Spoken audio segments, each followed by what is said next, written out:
Et bonjour tout le monde, c'est Gaspard. Je vous fais un petit message au début de cet épisode pour vous annoncer que je vais prendre un petit moment de pause dans Gaspard Navigue.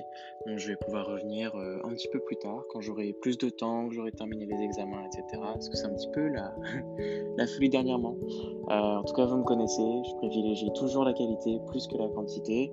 Donc j'espère que vous serez de retour avec moi quand je pourrai enfin vous sortir un nouvel épisode. En attendant, profitez bien. Bisous.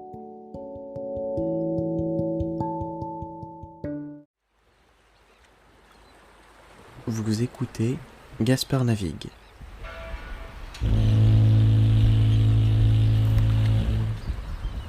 Un podcast où je navigue vers un monde plus tolérant. Bienvenue à bord. Je suis votre capitaine, Gaspard. Bonjour tout le monde, bienvenue à bord, j'espère que vous allez bien. Alors, c'est un épisode spécial aujourd'hui pour moi. Nous nous approchons à grands pas de la date de l'année la plus importante à mes yeux, le 8 mars. Ce jour cumule deux rôles symboliques immenses. C'est la journée internationale de lutte pour le droit des femmes, mais aussi l'anniversaire du jour de la naissance de l'homme le plus beau du monde, moi. Je vous propose une lecture de cette journée importante, donc une première lecture en tout cas, à travers quelque chose qui me parle, l'expression de la féminité à travers l'art du drag. C'est un secret pour personne que je suis fan de drag queen, de ce monde nocturne où tous les monstres sont chez eux, ma maison en fait. À Lyon, on a quelques événements drag connus, des soirées subversives réputées, mais on a aussi un concours, Miss Drag Lyon, qui commence à se bâtir une sacrée réputation. Et il se trouve que vous et moi, nous connaissons la gagnante, nous connaissons personnellement la gagnante de la dernière édition en date Miss Drag Lyon 2020, et je vous propose d'accueillir en grande pompe, s'il vous plaît, mon ami, le seul, l'unique, l'inimitable Clément, alias Emily, Miss Drag Lyon 2020.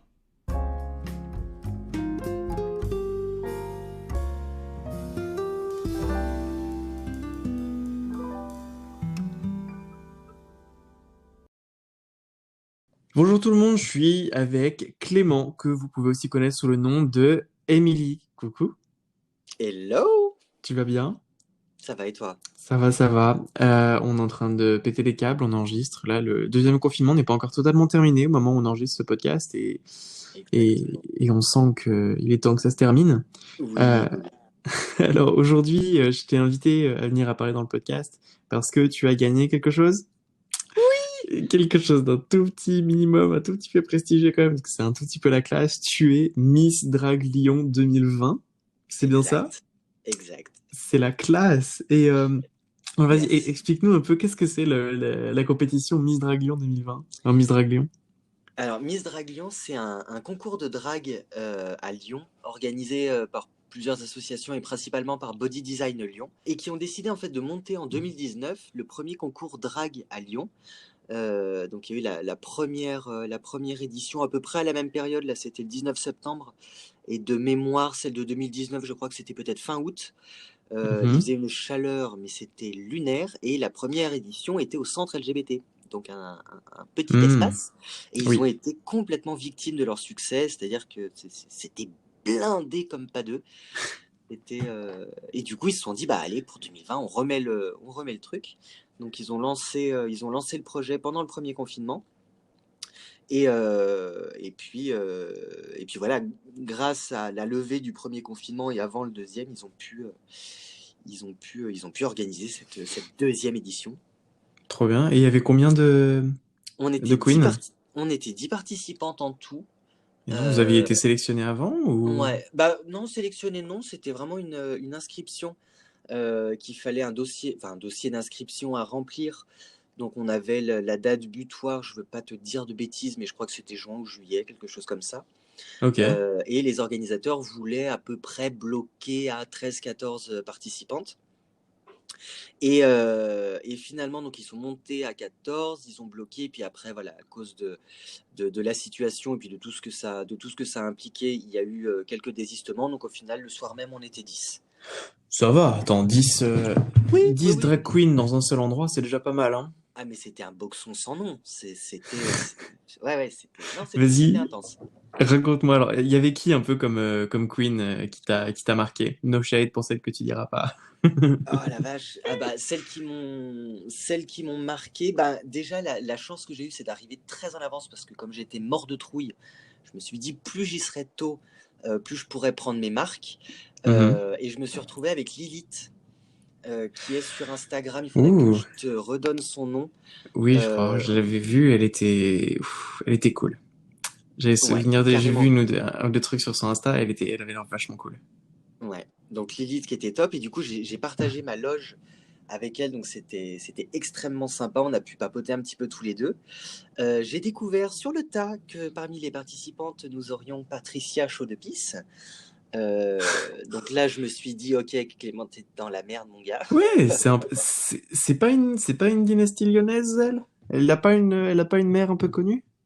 Je connais pas sa mère, je ne pourrais pas te dire si elle est une maman connue. Je sais qu'elle fait partie de collectifs qui sont, voilà, qui sont assez.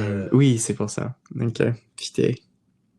Et puis bah Orgina Velour également, Ouais, de la Scandal House, de la ouais. House of Scandal, pardon. Donc voilà, pareil, c'est des nanas, tu leur apprends pas leur métier. Enfin, je veux dire, Hmm. elles pèsent un peu dans le game et elles La sont assez classe. impressionnantes.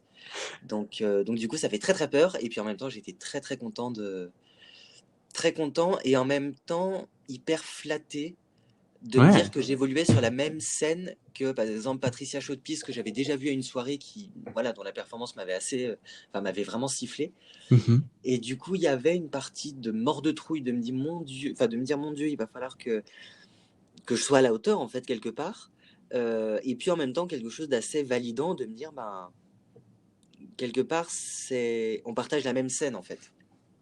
Donc ouais, c'était assez chouette. Et puis j'étais vraiment content de pouvoir être là pour ce truc, même si voilà, entre les shows, il y avait souvent pas mal de choses à faire, Hmm. de rattrapage, un peu de tenue, de maquillage, de machin. Donc c'est vrai que j'ai pas vu tous les lives en direct, mais j'étais sur la balustrade au-dessus de la scène pour le show de Patricia. Ouais, il y avait une électricité, que ce soit dans les backstage, sur scène ou dans la salle. Voilà, tu sentais que il se passait un truc, quoi. Et comment est-ce que ça s'est déroulé du coup la compète? Et ben, donc la compète, elle était en deux manches. Avant la première manche, il y avait comment dire, un premier passage sur scène où on rentrait toutes dans un ordre on avait été tiré au sort en fait pour avoir le numéro de passage. Mhm. On avait été tiré au sort juste avant en fait, donc voilà pour pas qu'il y ait de, comment dire, que le classement ne soit pas préétabli, qu'il y ait vraiment le truc, on a toutes les queens en même temps, on tire au sort, voilà vraiment quelque chose de posé. Donc un premier passage sur scène pour se présenter rapidement au jury et aux spectateurs, en expliquant un petit peu voilà pourquoi on était là, voilà, on a vu de la lumière, on est rentré parce qu'il parce qu'il pleuvait, on savait pas où aller. Et puis donc à la suite de ça, donc il y avait les 5 premiers passages. Le premier passage c'était donc un passage libre, donc musique de notre choix, Mhm. show de notre choix. On avait le droit jusqu'à 4 danseurs. Finalement, je crois que personne n'est venu avec des danseurs. En même temps avec le Euh, Covid. ouais, voilà, c'est vraiment, il a fallu réadapter pas mal de choses, même au niveau de l'organisation de la soirée. Je sais Mhm. qu'il y a eu pas mal d'ajustements, mais jusqu'au matin même en fait. Énorme. Donc ça a été, donc du coup, il y avait les 5 premiers passages, une entracte, les 5 suivants. À l'issue de ce premier passage, les jurys délibéraient pour sélectionner 3 finalistes parmi les 10. On était noté, alors les grilles de notation étaient assez vastes. Il y Mhm. avait le maquillage, il y avait la tenue, il y avait l'originalité, la chorégraphie, la présence scénique. Il y avait, je crois aussi l'interaction avec le public, le fait de voilà Mhm. d'être vraiment dans la présentation et inviter le spectateur à vivre un peu le truc avec nous. Donc c'était assez Énorme. large. Il y avait beaucoup de points en fait évalués par les membres du jury. Ouais. Et donc à l'issue de cette première manche, donc les jurys délibéraient, attribuaient les notes et sélectionnaient 3 finalistes. Et ensuite, les 3 finalistes s'affrontaient en même temps sur scène, sur un dernier lip sync, sur une musique qui nous avait été envoyée, je crois, un mois avant ou 3 semaines avant, Ok. par la maîtresse de cérémonie, donc Victoria Idol. Et Putain. Mais Victoria Idol quoi en plus. ouais. Oh, Victoria Idol bordel. Enfin. je sais pas, genre, je sais pas, vous qui nous écoutez, je sais pas si vous vous rendez compte, genre, mais les noms, genre, quand t'es un petit gay à Lyon, t'as genre des noms comme Oui, ça. T'as Chantal, la nuit, ouais. t'as Victoria Idol, t'as... Candy. Oh putain, Candy Williams, mais Candy Candy Williams. Williams. T'as Priscilla, Ouais. t'as... Enfin, je sais pas, c'est... ah, quand même, enfin, la classe, Victoria Idol, la classe, la classe, la Oui, non, c'est classe. sûr, c'est sûr. Oui, puis Hmm, la classe, tant dans la performance que, enfin voilà, je veux dire, la nana, elle rentre dans la pièce, tu t'écartes, quoi. Enfin, moi, ouais. je me sentais pas en fait suffisamment galonné à ce moment-là.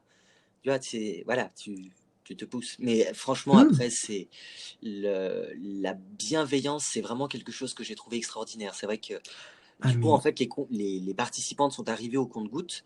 Et mhm, quand la plupart ont commencé à arriver, moi, j'avais déjà commencé à me préparer. Et c'est vrai qu'au début, il y a un peu ce truc où le stress fait que tu es un peu perdu dans ton monde, tu sais plus trop comment tu hmm. t'appelles, donc tu es un peu concentré sur ton truc. Et c'est vrai qu'au début, il y a eu un peu voilà, ce truc, on se regardait un peu du coin de l'œil, sans trop savoir comment interagir, en fait, parce que c'est vrai que dans le fond, on était en compétition. Mais Mhm. l'avantage que. Enfin, non, parce que c'est vraiment une dynamique qu'il y avait. C'est vrai que quand je suis stressé, j'ai tendance à raconter beaucoup de conneries. Et en fait, je me suis très vite rendu compte qu'il y avait du répondant. Et du coup, il y avait En même temps, plus une un bande de drag truc. queens. Bah, il y avait plus un truc, en fait, d'entraide. En fait, Ouais. on était toutes mortes de trouille. Donc, il y avait vraiment un truc de quand il y en avait une qui était au bord du nervous breakdown, les autres à côté étaient Oh, allez, c'est bon, ça va le c'est faire, vraiment on va y cool. arriver. Enfin, je veux dire. Et puis voilà, surtout relativiser. Je veux dire, Hmm. voilà, on reste des mecs pédés à Lyon Hmm. qui, pour Hmm. participer à un concours, se tartinent la gueule avec du maquillage, se perchent sur les talons de Hmm. 17 et se foutent des perruques absolument dingues sur la tête. Donc voilà, Ouais, relativise. énorme. Et ça, c'est vraiment cool. C'est vraiment très très Ouais, cool. ça c'est vraiment top. Et du coup, dans le top 3, il y avait qui? Il y avait toi, Il y avait il y moi, il y avait avait Chanel, Chanel Stratton du coup, la fille de la fille de Maria. Maria. Voilà, c'était elle où il y avait la maman connue. Ouais, C'est ça. c'est exactement ça, ouais. Oh mon Dieu, oui, Il y oui, avait oui. Chanel Mhm. et Patricia, Patricia Chaudepuff. Putain.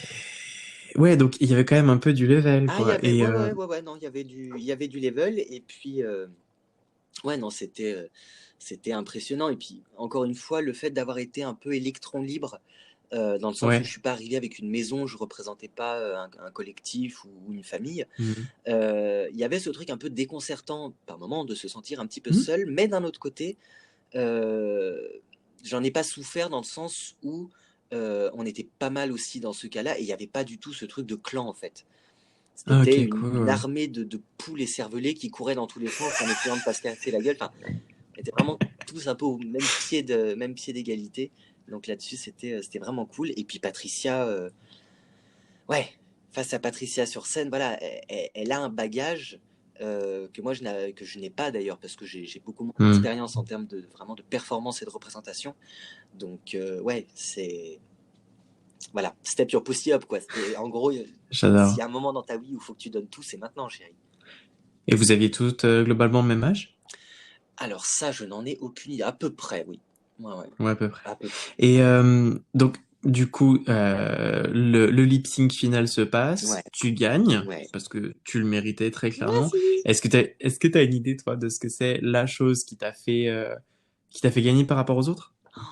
Euh, Est-ce que ou alors, je pourrais peut-être poser la question autrement. Qu'est-ce que tu conseillerais à une queen qui nous écoute ouais, et qui a envie bah, de gagner une compète, même si c'est un petit truc dans un bar, ou alors si c'est carrément Miss Draglion, est-ce que tu as un petit conseil à donner à une queen qui nous écouterait? ouais, carrément. Et pour le coup, c'est un conseil que j'avais déjà en tête pour moi ou pour les autres, mais que j'ai eu la chance de vraiment pouvoir appliquer. Et je pense que ça a Mhm. vraiment fait la diff. J'ai mis un énorme coup de collier pour vraiment, comment dire, pour être prêt à temps, mais en me gardant suffisamment de temps juste avant le concours pour avoir le temps d'atterrir, pour ne pas arriver au Hmm. concours dans l'hystérie dans laquelle j'ai pu être les 48 ou 72 heures avant. Ça a été top. Mhm.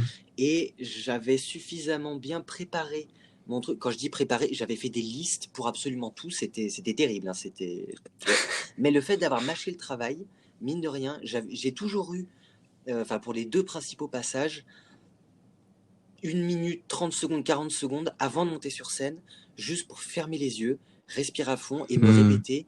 voilà, tu es prêt, tu as fait ce que tu avais envie de faire, à partir du maintenant, tu kiffes. Tu vas monter Ouais, sur scène, c'est ton moment, c'est à toi. Donne ce que tu as, savoure, profites-en un maximum, vis-le le plus à fond possible. Et je me rends compte vraiment, je m'en suis rendu compte déjà pendant la soirée, mais ça a vraiment eu un impact. D'avoir énorme. ce Donc, petit temps tampon avant de monter sur scène pour te dire, hmm, voilà, tu te poses, t'es prête, tu sais ce que tu dois faire, fonce, profite, vis-le à fond. Et ouais, ça permet de rentrer sur scène avec un état d'esprit assez chouette. énorme. Donc, bien se Ouais. préparer, ensuite se glisser dans les rails et pas oublier de Voilà, respirer pas avant, oublier de quoi. respirer Énorme. et puis se répéter que voilà, que comment dire, que je valide en fait ce que j'ai préparé. Je monte sur scène Hmm, en ayant confiance en ce que je vais présenter, parce que j'ai travaillé dessus, parce que c'est un show en l'occurrence qui me ressemble. Je présente des choses que j'aime, dont je suis fier, euh, et puis surtout je savoure, j'en profite un maximum. Ces 3 minutes-là, elles hmm, sont à moi. Tout le monde ne va regarder que moi, donc j'en profite ma hmm. race. Et du coup, t'as gagné. Qu'est-ce que ça fait de gagner? Oh, mon Dieu! Déjà, qu'est-ce que t'as gagné? Alors, j'ai gagné Le le titre? titre, une très belle écharpe, Ouh. brodée Hmm. Draguelion 2020 avec plein de strass et tout, elle est trop belle. Un diadème absolument magnifique, incrusté de diamants qui brille de mille feux, je l'adore. Et un énorme bouquet de fleurs. Oh, trop Très très belle bien. gerbe de Ça, fleurs. ça c'est cool. Et il y avait vraiment un côté Miss, c'est-à-dire que tu annonces Ouais. le truc et tu as des gens. Donc c'était Crystal Vegas, donc, qui était première dauphine de l'élection 2019, donc qui était Hmm. sur scène donc, avec Maria et avec les membres du jury. C'est vrai qu'une fois qu'ils annoncent la gagnante, donc j'avais euh, Crystal derrière moi qui me mettait la couronne, Maria qui est venue me donner les fleurs, il y avait vraiment un côté Miss France, quoi. Hmm. Donc Hmm. c'était Tu devais, extraordinaire, extraordinaire. tu devais tellement te sentir la reine du Oh, monde. Ça devait être absolument ouais, et puis génial. c'est vraiment une validation, euh, Hmm. mais sur tous les niveaux. C'est une validation artistique Hmm. de ce que j'ai présenté comme show, a plu et a séduit au point que je me barre avec la couronne. Ça valide Hmm. aussi ben, peut-être ma place aussi sur la scène drague, ce dont je doutais énormément parce que peut-être moins expérimenté, moins vu, moins visible. Donc voilà, j'avais toujours aussi ce questionnement de me dire, mais est-ce que je vais pas arriver un peu comme la petite que personne ne connaît Hmm. Hmm. et puis voilà, je vais, comment dire, je vais me rétamer en fait dans l'ombre. Donc voilà, il y avait tout ça. Et puis ouais, la validation de ce personnage aussi que j'aime profondément et qui m'a énormément apporté. Et le fait que pour ce show-là, j'ai vraiment eu l'impression que c'était Clément le créatif qui bossait avec Émilie. Et ça a été Ouais, énorme. extrêmement agréable. C'était pas l'un pour l'autre, c'était pas Clément qui allait se planquer derrière Émilie parce qu'il est plus à Hmm. l'aise derrière ses traits. Il y avait vraiment un travail de l'un pour l'autre, de l'un avec l'autre. Et ça a été vraiment génial d'avoir cette validation, en fait, de dire que tout ce travail, que tout cet investissement et que cette confiance que j'avais envie d'avoir en moi et en ce personnage, bah, elle est validée. J'ai Hmm. obtenu de la Hmm. part de gens qui pèsent quand même dans le game cette validation de ben, pour ce concours-là, la première place, on te la donne. C'est extraordinaire comme Hmm. sentiment, c'est juste, c'est lunaire. Hmm. C'est trop bien. Et est-ce que t'as je sais pas, un moment particulier dans la compétition, une anecdote que t'as préférée, quelque chose, Euh, ton moment préféré de cette soirée-là? bah, c'est con à dire, mais j'allais dire le moment du couronnement, mais pas, Tu comment dire, pas m'étonnes. parce que j'ai reçu le titre, parce qu'en fait, dans la salle, donc j'avais pas mal d'amis qui étaient présents, et j'avais aussi deux cousines parce que j'avais deux places en plus. Ma sœur finalement n'a pas pu venir au dernier moment. Et du coup, la veille, j'ai envoyé Hmm. un message à deux cousines avec qui je suis relativement proche, mais avec qui j'avais jamais abordé vraiment les thématiques, soit de drague, soit de genre, soit de LGBT. Vraiment, c'était voilà, elles savaient, mais elles ne connaissaient absolument pas cet univers. Mais je les savais assez ouverts, donc la Mhm. veille, je leur envoie un message en disant, écoutez, j'ai deux places pour ce truc-là, j'y participe. Et en 3 minutes, elles m'ont dit, mais tu nous envoies les places, on est là. Donc elles sont venues, c'était la Trop première fois qu'elles me bien. voyaient en drague, qu'elles découvraient le milieu drague et LGBT de Lyon, donc il y avait vraiment une... Et non, comme entrée en Ouais, ouais, matière. ouais. Mais, et puis elles étaient hyper excitées à l'idée d'être là, et puis j'avais proposé à mon meilleur ami de venir, mais qui ce soir-là, en fait, était papa depuis 3 semaines, donc c'est vrai que Ah là, avec Covid et tout, c'était compliqué. Et à la fin de mon premier Mhm. passage, je reçois un message de sa sœur qui me dit: «Putain, trop bien ta première perf et tout». Et je l'ai appelé, je lui ai dit: «Mais première perf de quoi?» Il me dit: «Mais je suis dans la salle à une table». Et du coup, ce que je Oh. garderai vraiment comme le plus beau souvenir, c'est au moment du couronnement, quand je me suis retrouvé avec la couronne sur la tête, cette image de voir mes amis, ma famille et la sœur de mon meilleur ami arriver en courant devant la scène, extatique, avec à moitié le masque Oh. de travers, enfin, vraiment de dire putain, mais tu l'as fait, et c'est vraiment cette image-là que je garde en tête. De voir tous ces gens qui sont venus soit spontanément, enfin oui, tous spontanément d'ailleurs, se jeter comme ça sur la scène pour partager ce moment-là et pour ouais, pour comment dire, me montrer qu'ils étaient extraordinairement fiers de ce que je venais de faire et ça c'est une image que je garde en tête et que, oh, mon Dieu, que je l'aime, mais que je l'aime cette image. C'est vraiment trop beau. C'est beaucoup trop Ouais, beau. J'adore. presque un peu cucu, mais c'est beaucoup trop beau. Et non, arrête, c'est même pas qui tu es en train de me réchauffer le cœur. Ah putain, c'est un niveau de, ouais, un niveau de partage et puis de voir la fierté dans, Mhm. comment dire, la fierté, je la Mhm. ressentais sous le maquillage, la transpiration et le costume, il y avait de la fierté. Eux, c'était juste Mhm. brut, quoi. C'était les étoiles dans leurs yeux et le fait de venir me dire, mais putain, tu l'as fait, ça fait des mois que tu nous fais chier avec cette histoire, à nous dire que tu vas Oui, pas je me y souviens arriver. des réunions à la maison Exactement. Mais là-dessus, sur oui, en plus, ça toi et aussi, tout. t'en avais fait les frais. Et Oui, ça va, attends. Les frais, c'était quoi? C'était un apéro une fois où on a critiqué pendant 3 heures le choix entre Whitney Houston et Céline Dion pour ta exactement. chanson. Donc, franchement, on était Exactement, bons. c'est vrai.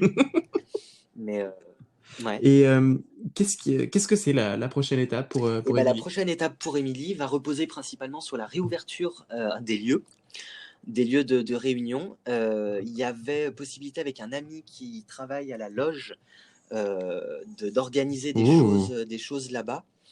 Euh, Plus ça va, plus je me dis que le fait que tous ces établissements aient été fermés, peut-être un peu l'occasion pour moi d'essayer de proposer en fait à ces établissements, pourquoi pas faire un truc en grande pompe pour la réouverture. Euh, et Hmm. puis me proposer, voilà, comme étant, alors, Miss Drag, voilà, Miss Oui, Drag Lyon l'hôte. 2020 vous accueille pour la réouverture de machin. Ça, je pense que ça pourrait être quelque chose de chouette à voir évidemment en fonction des conditions et puis, enfin, voilà, Hmm. dans quelle mesure va se faire la réouverture. L'avantage, comme c'est fermé pour l'instant, c'est que ça me laisse beaucoup de temps pour préparer tout ça. Et je sais Hmm. justement que à l'issue de l'élection, j'avais discuté donc avec Jorik et Baptiste de Body Design Lyon, de justement ce qu'ils voulaient voir un peu comme étant la suite de cette élection. Et il se trouve que Victoria, avec qui j'en ai Hmm. discuté, était Hmm. exactement sur la même lignée, c'est-à-dire que cette élection soit en fait un peu la partie visible pour ensuite pouvoir réintégrer des lieux, des événements, des formats de Hmm. soirée pour vraiment Hmm. Hmm. redonner à Hmm. Lyon, enfin redonner à la culture drague une place à Lyon avec des Hmm. lieux, avec des formats, avec Hmm. des soirées où vraiment il y ait quelque chose d'un peu répétitif, en fait, qu'il y ait des endroits qui soient vraiment dédiés à ça, avec, pourquoi pas, je te dis n'importe quoi comme ça, mais peut-être un ou deux samedis dans le mois qui soient dédiés aux nouveaux talents. C'est-à-dire que tu aies des têtes d'affiche qui viennent pour faire Ah des choses et ouais. puis proposer des scènes ouvertes pour ceux qui ont envie de se lancer, pour les Hmm. plus jeunes, pour machin, de venir expérimenter en fait, qui est vraiment un échange du Hmm. mouvement et une espèce d'ébullition autour de ça, que ce soit pas juste un endroit, Ouais, voilà, les mêmes noms. de vraiment avoir quelque chose Ok. et puis que voilà, euh, je vais m'avancer sur un terrain glissant, mais que toutes les maisons, que toutes les familles puissent vraiment passer, tu vois, de lieu en lieu, qui est vraiment une espèce de drag culture qu'on puisse retrouver Hmm. dans différents endroits et que ce soit pas un endroit dédié à une forme de représentation, un truc un petit peu moins inclusif, voilà, qu'une espèce de Hmm. terrain neutre qui propose par mois un certain nombre de soirées, d'échanges à thématiques, des machins.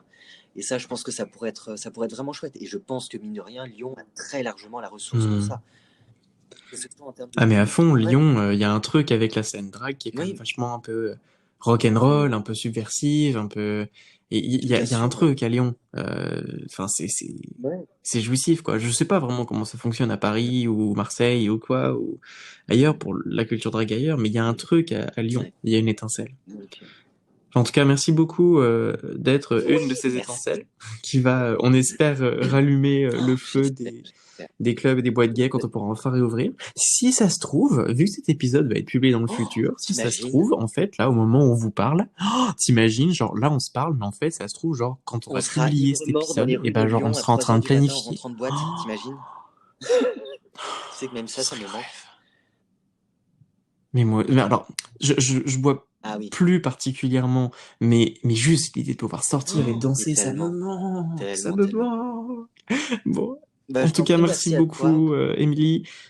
Où est-ce qu'on peut te suivre pour tes Alors, nouvelles aventures principalement sur drague? Instagram, la page Emily Langdon, donc EMELY-8, LANGADON, une espèce de connasse avec les cheveux roses. Donc, principalement sur Instagram. Et voilà, il y a pas mal de projets qui arrivent. Euh, une interview que j'ai tournée le week-end dernier pour 2 étudiantes d'une école justement de communication contenu multimédia à Lyon. Donc Énorme. voilà, donc il y a un petit peu tout ça. Et puis moi, bah, je continue à travailler de mon côté sur quels pourraient être éventuellement les prochains shows pour les réouvertures de ces lieux. Et ce ne sont pas les idées qui manquent. Donc, Trop bien. Eh ben, écoute, on se revoit oui, le plus vite possible, j'espère. Et je t'embrasse. moi aussi. À très bientôt. Et voilà. À Gros bientôt, bisous. ciao, À ciao. bientôt. Si vous avez aimé cet épisode, n'hésitez pas à vous abonner et laisser un commentaire sur Apple Podcast. Rejoignez-moi sur les réseaux sociaux, Gaspard navigue partout. Si vous souhaitez me soutenir encore plus loin, le lien de mon Ko-fi est disponible dans la description de l'épisode.